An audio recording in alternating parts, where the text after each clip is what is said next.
Bunyi derapan kayu keras itu melumpuhkan tumpuan saya seperti pisau. Monitor saya berkelip-kelip dan menjadi gelap apabila meja saya teruyung hayang menjauhi dinding. Kabel kuasa tercabut dari soket. Tangan ibu saya masih menekan rata pada tepi, menolaknya ke tengah bilik seperti dia sedang menyusun semula perabot untuk jualan halaman. Kami akan memberikan bilik ini kepada Derek untuk studionya, katanya, tanpa bertanya, tanpa meminta maaf. Hanya mengumumkannya seperti ramalan cuaca. Awak boleh bekerja di ruangan bawah tanah. Abang saya muncul di ambang pintu, tangan dilipat di dadanya. Senyuman biasa itu sudah terbentuk. Awak akan baik-baik saja di sana, kan? Kurang gangguan. Kata-kata itu hinggap di dada saya dan kekal di sana. Sejuk dan berat. Saya rasa rahang saya diketap kuat sehingga gigi saya sakit.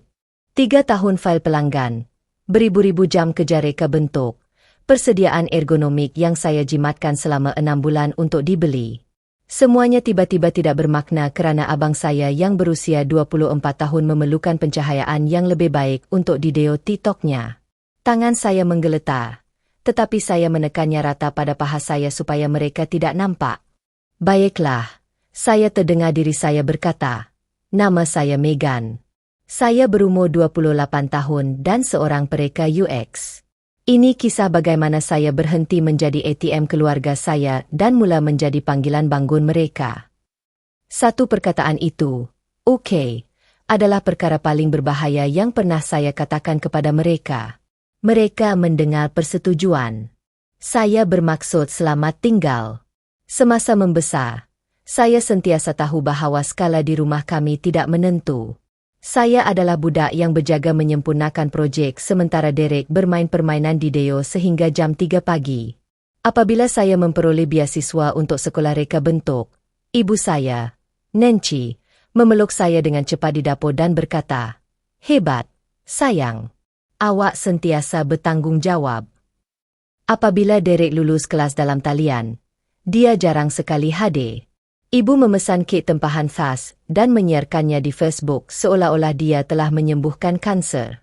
Selepas kolej, berpindah kembali ke tempat kami di Brooklyn terasa bijak dari segi kewangan. Sewa Manhattan sangat teruk, dan saya memberitahu diri sendiri bahawa ia hanya sementara. Apa yang sebenarnya berlaku ialah saya menjadi ban tidak rasmi isi rumah. Sokongan teknikal dan penyelesai masalah tanpa sesiapa yang mengakui perubahan itu. Ia bermula kecil. Gaji ibu tidak mencukupi, jadi saya menanggung bel elektrik. Wi-Fi dinaik taraf untuk penstriman Derek, dan entah bagaimana bel itu jatuh ke kad saya. Kemudian Netflix, Spotify, pelan telefon, barangan runcit. Setiap kali kad saya memperbaharui secara automatik sesuatu yang tidak dapat bertahan tanpanya, saya rasa terdesak. Apabila Derek mengumumkan bahawa dia akan menjadi pencipta kandungan, ibu menganggapnya seperti langkah kejaya yang sah. Dia hanya memerlukan sokongan, katanya terus. Sokongan bermakna saya membayar $600 untuk kursus TikTok yang tidak pernah dihabiskannya. Sokongan bermakna lampu cincin dan tripod dari Amazon. Sokongan bermakna penyelesaian masalah jam 2 pagi apabila gangguan internetnya berlaku di pertengahan jalan. Sementara itu, kerja sebenar saya, yang membayar semua bil yang tidak kelihatan ini, berlaku secara senyap di bilik tingkat atas itu. Saya telah membinanya sehelai demi sehelai dengan wang saya sendiri. Meja, kerusi, monitor, tablet melukis. Pejabat skim yang membezakan antara mendapatkan pelanggan dan mendapatkan pelanggan sebenar. Tetapi setiap kali ibu menyebutnya, dia akan berkata, Megan sangat bernasib baik kerana dia boleh bekerja dari rumah. Bertuah? Seolah-olah semuanya jatuh ke tangan saya. Saya terus mengira dalam aplikasi nota saya. Sewa, utility, langganan, barangan runcit, peralatan Derek, Uber untuk ibu apabila dia tidak mahu menaiki kereta api bawah tanah. Setiap kali saya mengemaskininya, angkanya menjadi lebih teruk. Bahagian yang paling teruk, mereka benar-benar percaya bahawa merekalah yang paling bergelut. Derek akan mengeluh tentang betapa sukarnya untuk menjadi pencipta sambil duduk di dalam bilik yang saya bayar untuk pemanas. Ibu mengadu tentang harga sementara saya menggigit lidah. Tahu nama saya ada dalam separuh akaun untuk memastikan dia selesa. Malam itu, selepas mereka menuntut pejabat saya berbaring di atas katil, merenung siling. Daripada membuka Figma, saya membuka Zillow. Saya menaip Queen Studio dan mula menatal. Satu penyenaraian membuatkan saya terhenti seketika. Sebuah studio kecil dengan tingkap besar, lantai kayu keras, kabine dapur putih, tiada yang mewah, tetapi saya sudah dapat melihat ke mana monitor saya akan diletakkan, ke mana saya akan menyematkan rangka dawai, di mana saya akan meletakkan tumbuhan yang mungkin saya lupa siram, 2.200 sebulan. Apabila saya membandingkannya dengan apa yang telah saya curahkan ke dalam rumah ini sejak setahun lalu, saya sedar bahawa saya telah membayar bersamaan dengan lebih 8 bulan sewa studio itu tanpa apa-apa yang menunjukkannya yang sebenarnya milik saya. Keesokan paginya, saya memberitahu ibu bahawa saya ada mesyuarat pelanggan di Queens. Tuan Tanah, seorang wanita yang lebih tua dengan mata yang baik hati dan tidak bertolak ansur dengan drama, membimbing saya melalui ruang itu. Ia lebih kecil daripada gambar, tetapi ia bersih, tenang, dan yang paling penting, milik saya. Apabila dia menghulurkan pajakan di kaunter dapur apartemen, tangan saya menggeletar. Setiap ketakutan melanda serta-merta. Bagaimana jika kerja menjadi kucar kacir? Bagaimana jika ini tidak bertanggung jawab? Bagaimana jika mereka membenci Anda? Kemudian satu lagi fikiran terlintas di fikiran. Mereka sudah melayan Anda seperti Anda berhutang nyawa kepada mereka, dan mereka masih tidak teragak-agak untuk menghalau Anda keluar. Saya menandatangani $6.600 bulan pertama, bulan lepas, dan deposit keselamatan hilang dari akaun saya dalam satu klik. Ia menyakitkan, tetapi ia terasa bersih. Ini tidak membuang wang ke dalam lubang yang tidak berdasar.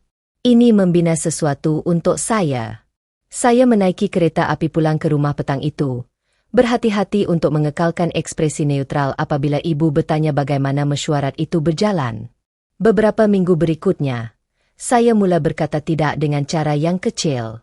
Apabila mereka bertanya apa yang hendak dipesan untuk makan malam, saya kata saya sudah makan. Apabila ibu menghantar mesej meminta saya menambah barang ke dalam penghantaran barangan runcit, saya menjawab bahawa bajet saya terhad.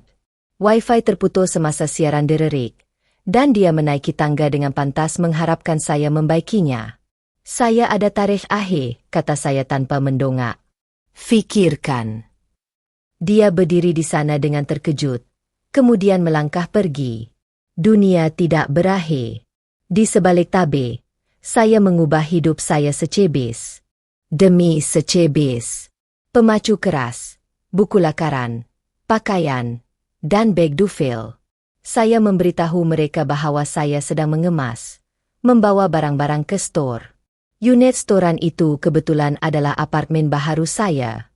Apabila mereka secara rasmi menukar pejabat saya menjadi studio Derek, lampu cincin murah dan kotak kasut tersusun di sudut, hampir semua yang penting bagi saya sudah hilang.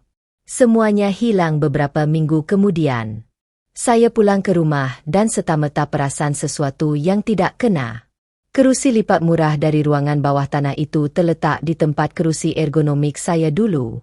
Derek sedang melaraskan tripodnya tanpa diganggu langsung. Mana kerusi saya? Saya tanya. Dia hampir tidak menoleh ke belakang. Ibu menjualnya. Kami perlukan wang untuk mikrofon saya. Saya jumpa dia di dapur sedang membasuh pinggan. Awak jual kerusi saya? Saya kata tanpa bertanya. Dia mengangkat bahu. Kami dapat 250 untuknya. Derek memang perlukan mikrofon yang betul. Kami akan belikan awak sesuatu yang lain untuk ruangan bawah tanah. Saya rasa muka saya sejuk. Kerusi itu bukan perabot sembarangan.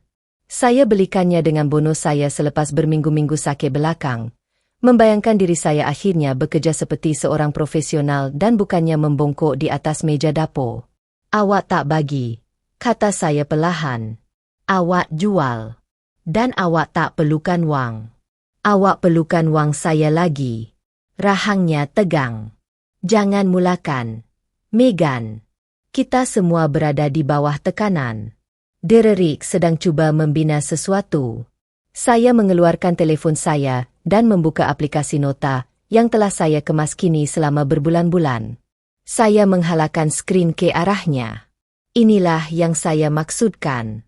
Sewa rumah, utility, barangan runcit, langganan, Uber, kursus derek, peralatannya. Semua yang kau lupa, kau minta aku bincangkan. Dia mengimbas nombor-nombor itu. Wajahnya menjadi pucat. Ini tak mungkin betul. Kau membesar-besarkan. Tangkapan skrin, penyata bank, risit, setiap baris. Direri menjenguk masuk. Apa yang berlaku? Ini tentang kerusi ke?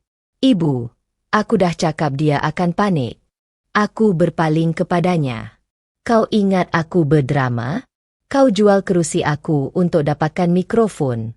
Mikrofon. Aku pasti kau harap aku bantu bayar bila ada masalah. Dia menjulingkan matanya. Relax. Kita keluarga. Kita kongsi. Ketawa terbahak-bahak terlepas dari ingatanku. Kau betul. Pejabat itu hanyalah sebuah bilik. Bilik tempat aku bekerja. Menjaga keluarga ini. Sementara kau bermain sebagai influencer dan ibu berpura-pura wang ajaib muncul setiap bulan. Ibu masuk campur. Itu sudah cukup. Kau sentiasa bertanggung jawab. Kau boleh uruskan lebih banyak. Skim skripnya. Kau boleh uruskan lebih banyak. Terjemahan. Kau akan uruskan lebih banyak kerana kami tidak mahu. Tidak. Saya kata begitulah keadaannya dulu. Saya akan berpindah hujung minggu ini. Bilik itu menjadi sunyi. Ibu ketawa pendek dan tidak percaya. Jangan mengarut. Kemana awak nak pergi? Saya ada kontrak pajakan. Saya akan berpindah hari Sabtu. Wajahnya berubah rasa tidak percaya, marah, dan takut.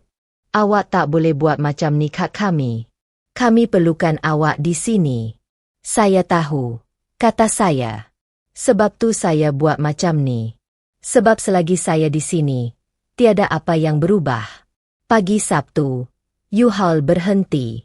Ibu berdiri di pintu dengan senyuman nipis itu. Masih terfikir dia boleh pujuk saya untuk melupakannya. Saya membawa kotak-kotak melepasinya tanpa menjawab. Kemudian saya duduk di meja dapur dan menulis di atas sehelai kertas jumlah yang telah dibayar oleh Megan dalam tempoh 12 bulan yang lalu. Saya menyenaraikan semuanya. Sewa, utility, pelan telefon, langganan, barangan runcit, kursus derek, peralatannya, Uber, jumlah di bahagian bawah, 18,600.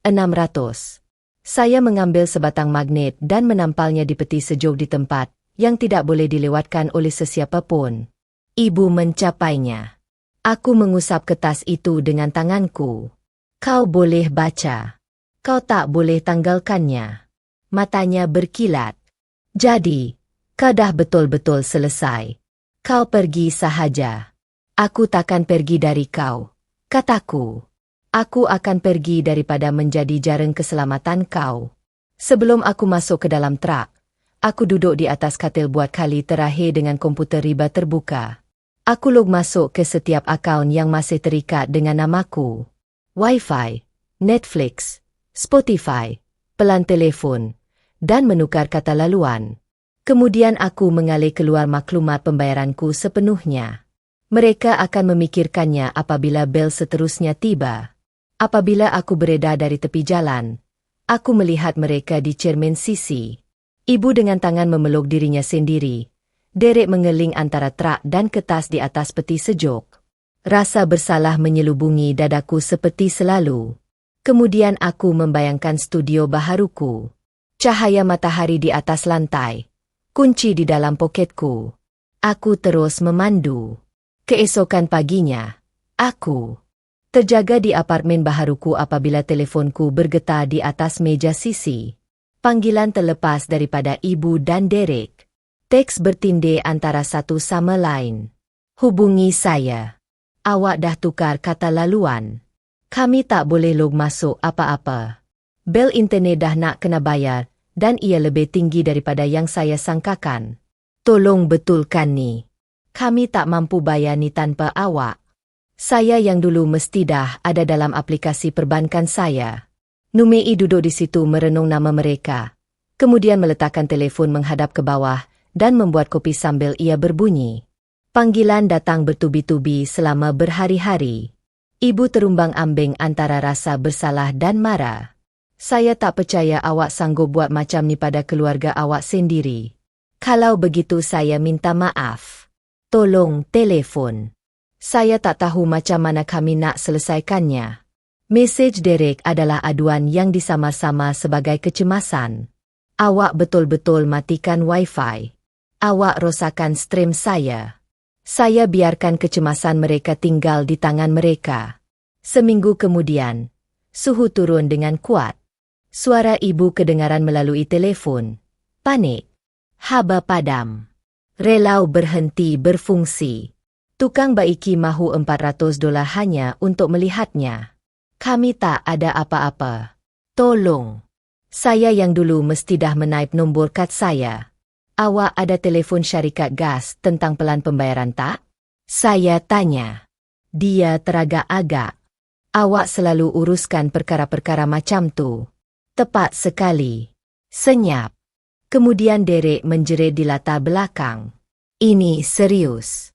Ibu menggigil. Awak betul-betul tak kisah ke? Saya akan tolong sekali, kata saya. Tapi bukan macam yang awak fikirkan. Kalau saya campur tangan, ada syarat. Syarat? Derek mencebik. Ini masalah kita, bukan urusan perniagaan. Pertama, saya bayar untuk pembaikan ini supaya awak tak menggigil. Lepas tu, saya tak tanggung bel awak sepenuhnya. Kedua, kita duduk dan teliti setiap dolar yang awak peroleh dan belanjakan. Kita buat bajet yang tak termasuk saya. Ketiga, Derek dapat pekerjaan sebenar. Gaji sebenar. Sekurang-kurangnya 300 sebulan daripadanya digunakan untuk rumah. Keempat, awak berdua berhenti layan saya macam ATM awak. Suara ibu menjadi perlahan. Jadi, awak pada dasarnya meminta kami hidup tanpa awak. Tidak, saya minta awak hidup seperti saya anak perempuan awak, bukan ban awak. Saya bayar 400 untuk pembaikan petang itu, dan jelaskan bahawa ini adalah kali terakhir saya menjadi dana kecemasan mereka. Keesokan petangnya, saya memandu pulang ke Brooklyn dan duduk di meja dapur mereka dengan komputer riba saya terbuka kepada hamparan kosong. Kami menyemak semuanya. Pendapatan, bel, apa yang dahulunya atas nama saya. Apabila tiba giliran Derek, dia mengangkat bahu. Saya sebenarnya tidak mempunyai apa-apa. Saya hanya cuba mengembangkan saluran saya. Itu bukan pendapatan, kata saya. Itu hobi. Jika out lebih besar daripada N, sesuatu akan berubah. Ibu melihat di antara ruangan, dan saya melihatnya tiba dengan cara yang tidak pernah ada ketika saya membuat liputan semuanya. Saya boleh mengambil shift lain, gumamnya. Dia berpaling kepada Derek. Dan awak perlu mendapatkan pekerjaan. Dia membuka mulut untuk berhujah, kemudian menutupnya. Kenangan menggigil di rumahnya sendiri lebih berkesan daripada mana-mana kuliah. 6 bulan kemudian, studio saya akhirnya terasa seperti di rumah sendiri. Cetakan permaidani murah yang saya reka sendiri. Meja di tepi tingkap. Saya menerima pelanggan yang lebih besar. Mula berkata tidak kepada mereka yang melayan saya seperti mesin layan diri. Daripada menggunakan setiap bonus untuk menutup kekosongan di rumah, saya membeli barang-barang yang menjadikan hidup saya lebih baik. Tilam yang lebih baik, fon kepala peredam bising, keahlian yoga. Apabila ibu menjemput saya untuk makan malam beberapa minggu selepas normal baharu ini, saya memandu pulang ke Brooklyn, tertanya-tanya apa yang akan saya temui. Dia menyelipkan sampul surat di atas meja. Di dalamnya terdapat cek sebanyak $100. Ia tidak banyak, katanya perlahan. Tetapi ini bayaran pertama untuk apa yang kami berhutang kepada awak, termasuk kerusi. Tekak saya terasa sesak. Saya tidak memerlukan wang itu. Apa yang saya perlukan adalah apa yang diwakili oleh sampul surat itu. Penghargaan. Derek tidak berubah dalam sekelip mata. tetapi dia mendapat pekerjaan di gudang. Impian penciptaan kandungan telah pudar secara senyap-senyap sebaik sahaja dia menyedari tiada siapa yang akan membiayainya lagi. Dan yang mengejutkan saya, dia tidak kelihatan marah mengenainya. Kali pertama dia datang makan malam dengan memakai kemeja kerja dengan namanya di atasnya dan berkata, "Saya diminta untuk menukar tali." Saya nampak sesuatu yang saya tak pernah nampak masa dia menjerit melalui webcam. Kebanggaan sebenar. Studio lamanya, bekas pejabat saya, telah menjadi bilik simpanan untuk bekalan kraf ibu. Suatu malam selepas ibu pergi ke dapur, dia berdehem. "Saya hantar awak 50 untuk demo untuk kursus TikTok. Saya tahu ia bukan jumlah penuh lagi, tetapi saya akan membayar balik semuanya." Saya mengangguk. "Terima kasih." Kami berdua tahu saya mendengar lebih daripada sekadar kata-kata. Perubahan terbesar ialah cara mereka melayan masa saya. Panggilan tengah malam tentang kata laluan berhenti. Jika ibu menelefon dan saya tidak menjawab, dia meninggalkan mil suara biasa dan menunggu. Kami masih bertengkar kadangkala. Tabiat lama tidak hilang kerana Anda menandatangani pajakan. Tetapi sekarang sudah ada barisan dan semua orang tahu ia benar. Orang kata dendam adalah tentang membuat seseorang menderita. Tetapi duduk di studio saya, melihat cahaya matahari melintasi meja saya menyedari dersi saya kelihatan berbeza. Dendam saya adalah menjalani kehidupan yang tidak lagi mereka kawal, memaksa mereka untuk membesar dengan keluar daripada peranan yang membuatkan mereka kecil. Ibu belajar membuat baju tanpa menganggap saya akan mengisi setiap jurang. Derik belajar bagaimana rasanya mencari wang sendiri. Dan saya belajar bahawa menyayangi keluarga Anda tidak bermaksud membakar diri Anda untuk memastikan mereka hangat. Jika mana-mana perkara ini kedengaran biasa, jika Anda orang yang semua orang panggil dahulu dan terima kasih terakhir, tanyakan kepada diri sendiri soalan yang saya elakkan selama bertahun-tahun. Apa yang sebenarnya akan berlaku jika Anda berhenti membetulkan semuanya? Bukan untuk menghukum sesiapa, hanya untuk akhirnya memilih diri sendiri. Anda mungkin terkejut dengan siapa yang runtuh, siapa yang melangkah, dan siapa yang akhirnya belajar untuk berdiri tanpa bersandar pada Anda. Sebelum Anda pergi, berikut adalah bonus ringkas kerana terus bertahan. Jika Anda suka belajar dan berkembang seperti saya, Anda perlu mencuba buku audio. Saya mempunyai tawaran eksklusif dengan Audibly. Bulan pertama Anda adalah percuma sepenuhnya. Itu adalah akses kepada lebih 500,000 judul, tanpa kos kepada Anda. Semua butiran menunggu dalam penerangan. Jangan terlepas yang ini.